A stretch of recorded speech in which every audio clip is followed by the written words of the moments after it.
We live in a world where we're encouraged to buy more, to accumulate more, to want more, yet the things that truly sustain us have nothing to do with excess. This session on mindful consumption is not just about sacrifice, it's about clarity. It's about asking what adds value to our life and what adds value to the world. I'd like to call on stage Ms. Ramya Coushik, writer, naturalist, and founder of Green Goobe Zero Waste Living, and our host, Ms. Manvel Alur, educator and climate adaptation consultant.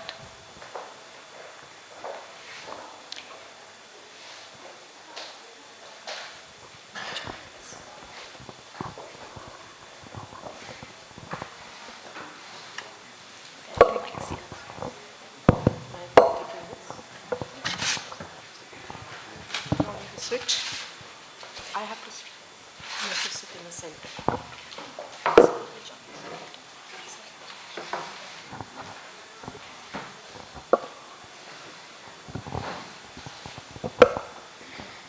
So we are still waiting for one more panelist, Sahar, so hopefully she'll be here soon. But we've been instructed to get started, so we will. What I thought we'll start with, is to kind of, we have a very sparse audience here, but that's okay. Each one's important, so we will start with, what do you think, and maybe get some responses first. What makes you, all of you are conscious, all of you are, quite educated about the environmental causes and the issues that we face today. So what would make consumption for you easy to keep your ethical and your environmental consciousness the way you want it to be? What would be the easy thing to do? Can I get some responses? Yes. So I think instead of addressing the wants, if we just address the need. Okay. Because the population is also growing. So if we just keep the level of the need basis rather than on the want basis, I think most of the consumption. Okay, that's a very Mahatma Gandhi way of thinking, which is great. Absolutely nothing wrong with that. Anyone else? Access. Okay, so this is something that we're going to address, and that's why I want to get some responses. So what makes it easy for you to be an environmentally conscious consumer?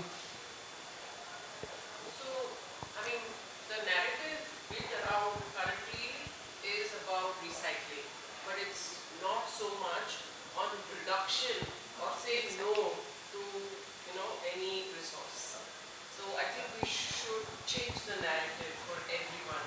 That's where we can start building. Okay, thank you. Very similar to, in a sense, kind of a follow-up. Anyone else? Any thoughts? Okay.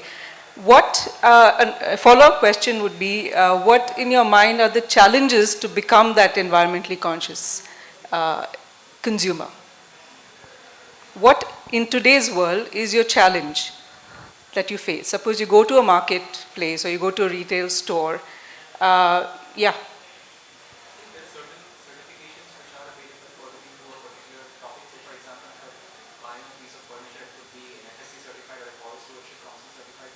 Okay. So going for an apparel, there could be certain organic certifications or something to do with recycling.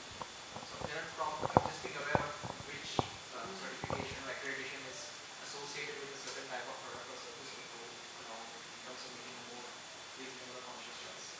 So awareness of what could be the right choices to make from a basket of choices. Yeah. Did you have your hand up? Yes. Your question about what are the challenges? Cost. Cost. Okay. Great. And the patience to really buy it. You want Okay. to in 5 minutes. Is that the convenience part? Okay. So if I can summarize, I'm sure there'll be many more points. One is awareness. One is a very conscious, decision of making choices whether you want or need it. And the other is about convenience. Can I just summarize it into those 3-4 points? Yeah. So what we'll do is, welcome Ramya, thanks for joining. I'm hoping Sahar will be here too. We'll do a quick introduction of yourself. Maybe you can introduce yourself. That's always a more informal, a better way to do it.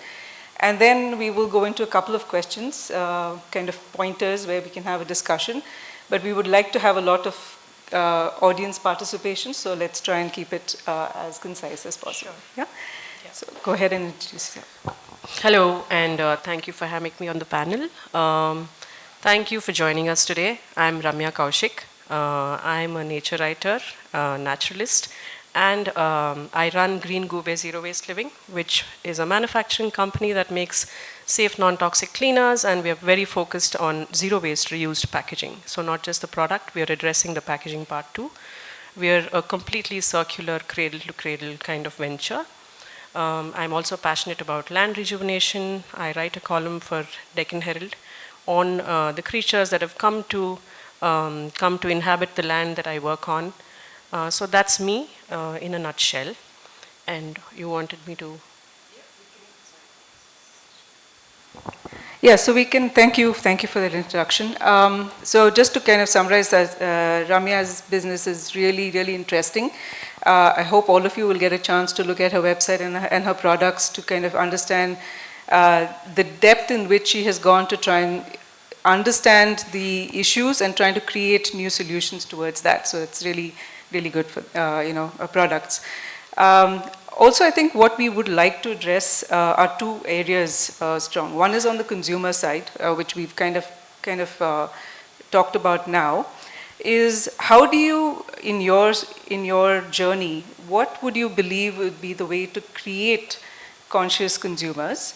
And how do you overcome some of the barriers that they have, themselves identified, plus that we would have many more such barriers that we can talk about as we have this conversation. Right.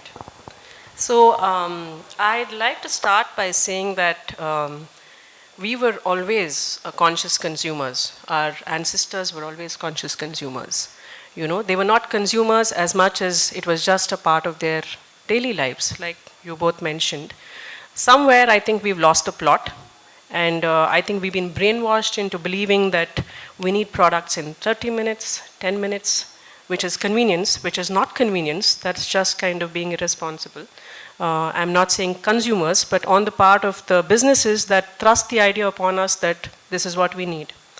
So we are told that we need this, you need 99.9% germ-free, germs are bad, we have germs inside us, right? So I think a lot of it is brainwashing, a lot of it is marketing, and I think that it'll take a lot to unlearn that. It'll take a lot for people to kind of get used to the fact that, or go back to how we used to live, just the previous generation, or even when we were all young growing up. So right now, given where we are, I think the best way to begin is inculcate all of this in our children, in the next generation, because they're the inheritors of the planet. So the curriculum that we have right now does not include water conservation. I think Sahar is here. Sorry, we had to start early. There was a change in the timetable. Do you want to come this side? All right. So what I was saying is the education system is something that the children spend a lot of time in. We spend a lot of our time in schools. I think that's a missed opportunity that we are not looking at inculcating these core values in them. Waste management, water conservation, refuse, reduce, reuse, recycle. None of it is included in our curriculums. And that is a missed opportunity. That is the best way to begin. As for us, the hardened adults, I think strict enforcement is one way. The other factor is someone in the audience mentioned that availability of the products, right? So I was just reading a report about 2 days ago that in Bangalore, the traffic violations between 2023 and 2025 by quick commerce service providers is 1,46,000. And it is a dangerous trend. So I'll just give you an example of what we are doing at Green Goobe. Before I do that, the other factor is, of course, that we also need to be able to, as businesses, make products available that make it easy for consumers to kind of switch to that kind of a lifestyle. Mindfulness, need-based. So if businesses like us make it available, that makes it easier for consumers to switch, but the switch should not be by way of making it available through quick commerce or through other things that feed into the same linear economy model. You know, it needs to go back to being mindful, planning for things, needs to be sustainable, needs an awareness about what goes into the products, needs an awareness that we really don't need to rush to get products to our doorsteps. So I think it's a right way of doing it is to also make sure that the businesses that are offering these services cater to these requirements that are need-based and not just kind of pushing products into the consumers' homes or their lives saying this is what you need, without this you'll probably kind of are missing the bus. So I would think it's a combination of education at the school level, awareness, some amount of enforcement, as well as a huge responsibility from businesses to do it the right way instead of saying, okay, I'll get the products to you in 10 minutes. Thanks, Ramya. I think that really sets a tone for the next segment as well. But before that, Sahar, we would like you to introduce yourself. Sorry, session had already started because we had to reschedule some things. But please introduce yourself and Bare Necessities and your journey in the sustainability world, and then we will get into conversation. Hi everyone, so sorry about that scheduling issue.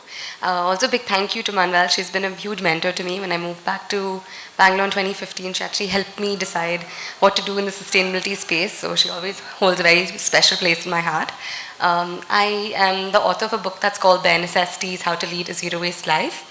The idea is to make it very easy, very accessible for all of us to live more mindfully. So the idea is to put all of the resources in one place, like a recipe book. So you have everything you need at your fingertips, whether it is the personal care products that you use on a daily basis, how can you make them? To the kitchen that you're currently occupying, how can you make it more sustainable with easy swaps?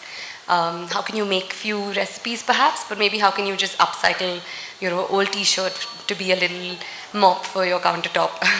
So it's got some big, easy, small, some a little bit more ambitious kind of resources, and it kind of takes you through all aspects of your life from the minute you wake up to the minute you sleep.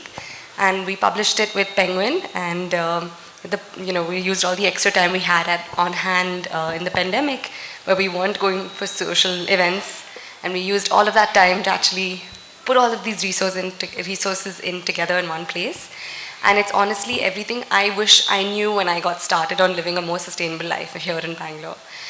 So that's that. And I'm also a founder of a company that's called Bare Necessities, and we make sustainable products that again makes your life really easy to just switch to a more sustainable, mindful option that is low waste in nature. So everything is recyclable, reusable, or fully compostable. And we also have online courses if you're excited about that. That's a little bit about us. Thanks, Sahar. So I guess if everybody reads this book, then we don't need to have this session. What do you say?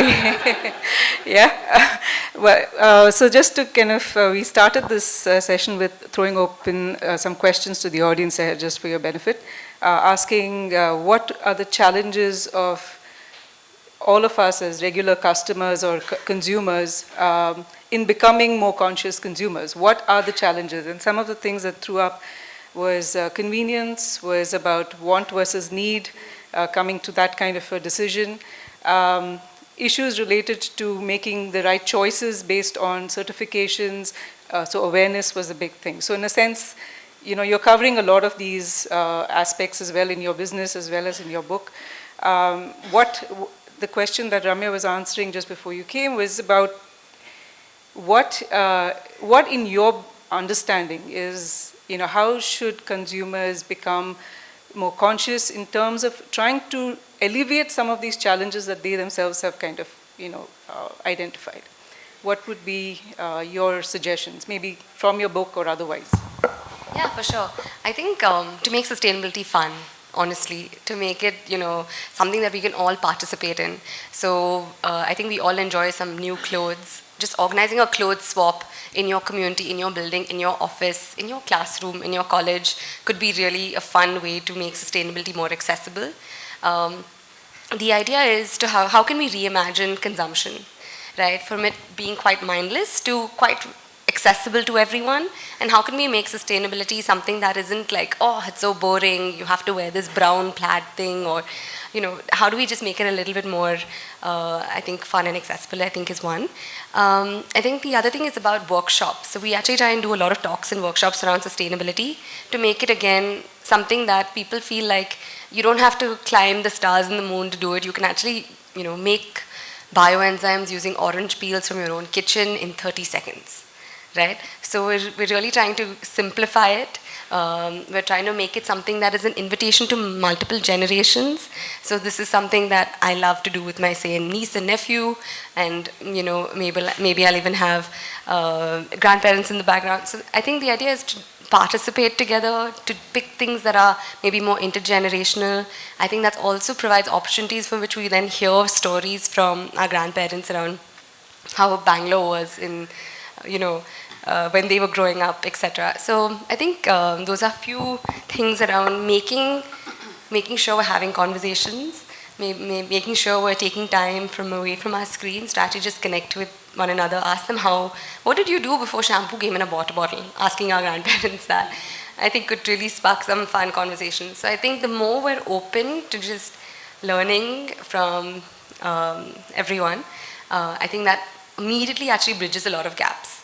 And fills in a lot of these gaps around sustainability without the jargons or the PhDs or the all that, which is all great, and I'm an academic person myself, but I think it just makes it a little bit more relatable as well.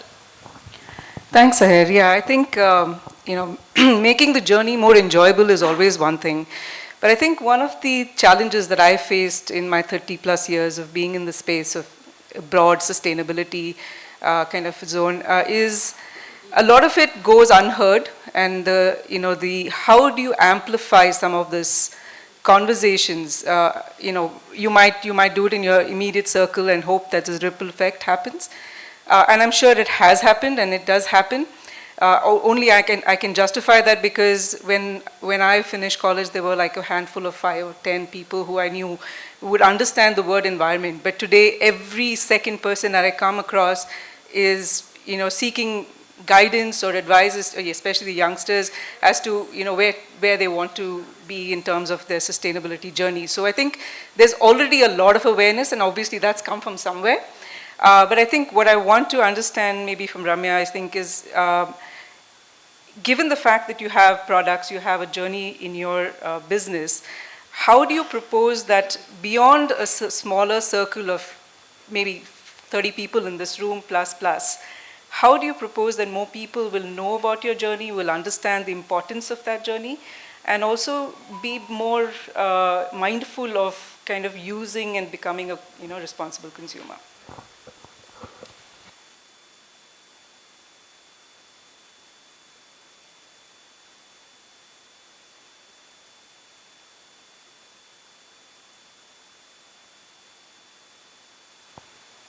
Hello, can you hear me? All right. So this flows from the discussion that we had for the previous question. So I think it's unfair to put the onus of all of this on consumers alone.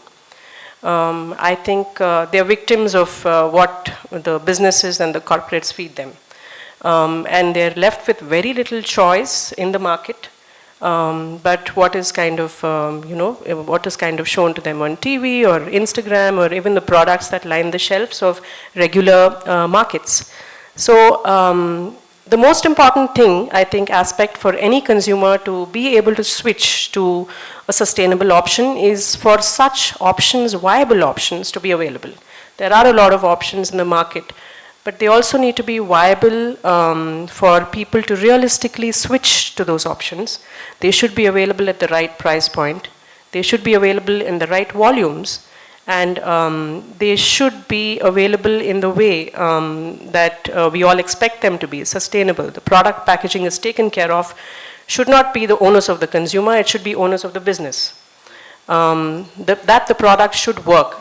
As an example, the products that we make, we manufacture plant-based cleaners, and we formulate it formulate them in-house. And we've taken care to use exclusively reused containers. We work with waste handlers to procure them ethically and hygienically, and we bottle all our plant-based cleaners in them. And we've made sure that the formulations work. And they're at a price point that is reasonable. Reasonable, I would say, for a product like us, it's in the range of, say, a herbal strategy or a little more. So it's viable, it's available in 5-liter cans, 1-liter cans. It's viable in options that people can conveniently take and use it on a regular basis in their homes, and it does the job really well. There's no compromise on the efficacy. There's no compromise, and we've got it lab tested, so that part is taken care of. We've got the packaging sorted, and in wherever we are able to, we even kind of collect the packages. Customers are free to return it to us. So if options like that are designed, from a design aspect, why won't consumers shift? They will. In just 2 years, we've seen a lot of traction because it's viable. It's viable for people to switch to 5-liter volumes. It's viable for people to kind of be able to figure out what they do with their waste because they know it's not going waste. They know it's already taken care of once. There are no single-use containers being used. And if businesses can think through that process, it will make it easy to win over customers. Instead of putting the onus on them to figure out and all of that. If this becomes mainstream, if the circular economy becomes the norm instead of the linear economy, which is what people like me and Sahar are trying to fit into, it's not an economy built for businesses like us, but we are trying to make it work within a linear system. We are trying to build in circular systems within a linear system, which is very difficult. But I think we are up for the challenge. So the key thing is to make sure that whatever we are building, whatever we are designing is viable. It should work for the customer to realistically switch, and it should be honest. It should be ethical. It should be tested. And the packaging is the onus of the manufacturer. It shouldn't be dumped on the consumer to figure out what they need to do with it and penalize them saying you're not segregating, you're not doing that yet. That too, it's important. But where is the packaging originating from? It's from us. So we need to have done that bit before we put it all on the consumers. So it all boils down to, most importantly, Manvel, that realistic, viable solutions need to be made available to consumers for them to be able to switch. Because they're willing to switch, but there needs to be viable options that don't hamper their everyday lives. And when I say don't hamper, it doesn't mean 10-minute deliveries, 30-minute deliveries. That's not what we need to be feeding into, because that is against the ethos of mindfulness. Which is why you see traffic violations, the dangers on the road, because someone's under pressure to deliver your product to you in under 10 minutes. So, businesses should not feed into those kinds of requirements which the customers have been told they need. Instead, make viable, good products available where the business has kind of taken care of all of it for the consumer, and why won't they switch? I think they will. Thanks. Yeah, thanks, Ramya. I think the point that you made that it's not a consumer problem as much as it is a manufacturer's problem is a very strong message that I feel needs to be kind of understood. To kind of amplify that, how should businesses become more responsive to a changing market, to a more circular kind of thinking, to a more circular need that the world is moving towards, not just India, but I think the world is moving towards. I mean, apart from mandates that are being given to manufacturers on extended producer responsibilities and all of the other legalities, where and how can the businesses respond to this changing paradigm that needs to happen? Yeah, I think that's a really great question. How can businesses respond, right? And how can we kind of reimagine to be more sustainable, more green, more ethical, more just? And I think the idea is to really look inward and do a bit of a test on yourself, to use it as a self-evaluation tool to see where you are doing on all of these metrics. And actually, very honestly, for Bare Necessities, we actually decided to get B Corp certified, because we wanted to see, do we really walk the talk, and will a neutral third party actually validate our claims of being this just, ethical, sustainable business. And it was honestly very, very hard. It was 50,000 odd questions. It took us more than a year of due diligence on us, our supply chain, every supplier, every vendor vetted, every pay slip to every person has been Sahar, vetted. sorry, you might want to say what B Corp is Yes, for those for who sure. don't know. So B Corp is this gold standard certification when it comes to environmental and social well-being. We're actually the first Indian FMCG brand to actually receive the certification. Companies like Patagonia, Ben & Jerry's, etc. are B Corp certified. So globally in the US, in the EU, there are hundreds of companies that are certified. So yeah, I think in India till date, there are largely a lot of consulting companies, but it's still, I think, 18 in number. So for me, honestly, there were some things that I thought we were doing really well on, and actually it opened my eyes to avenues in which we can actually do better. So I think what businesses can do better is to stay humble and to stay open-minded, to be open to course correction. Because only when you're open to your own mistakes and open to keeping that room for improvement is when we're going to grow, and when we're going to really be mindful of every being. And that's why we really consider this certification to be something that cares about people, planet, and profit. So, and we think that the old way of doing business with just financial bottom line is actually long gone. And the new way of doing business and the future of doing businesses has to be one with a triple bottom line of people, planet, and profit. And that's what we're trying to do. And I think more and more companies can kind of challenge themselves to do the same. And honestly, it's an enlightening process, and it's a humbling process as well. Thanks, Sahar. Yeah. Yeah, so I think, while a lot of our conversations come from the heart, as you can see, we are strong-minded individuals, especially when it comes to very passionate about the environmental issues. So a lot of people who are in the business space will look at us as somebody who's sitting there on the other side of the table talking, yeah, there are these three women talking about all this, what do they know, kind of thing. But I think the point I'm trying to make is that the world is moving that way. I think the businesses in India also are responding to some extent, obviously not as fast as we would like it to. But globally, there are a lot of pressures on businesses as well to kind of respond to more environmentally conscious kind of consumerism. So I think I'm not going to ask too many more questions now. I'd like to open it up for conversation. Is there anyone who would like to? Yes, I'd like to see those hands up. I think you have another mic there? If you could just introduce yourself and tell us who you're asking the question specifically to, that would be helpful. Thanks. My name is Venkatramakrishnan. I'm a technologist by profession, author by passion or interest, whatever. I run a podcast called the Women Inspire Aspire podcast. My question is about consumerism again. So Ramya mentioned about delivery patterns, right? So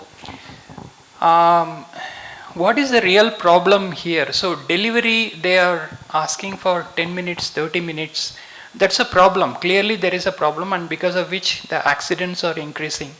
But what needs to change? Businesses can stop delivering products in 10 minutes. But I think the mindset of the consumers needs to change here.